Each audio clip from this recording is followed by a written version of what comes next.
أعوذ بالله من الشيطان الرجيم. بسم الله الرحمن الرحيم. أولئك على هدى من ربهم وأولئك هم المفلحون.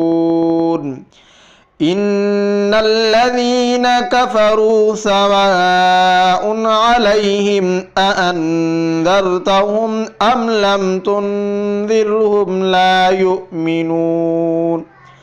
ختم الله على قلوبهم وعلى سمعهم وعلى أبصارهم غشاوة ولهم عذاب عظيم. ومن الناس من يقول آمنا بالله وباليوم الآخر وما هم بمؤمنين. صدق الله العظيم.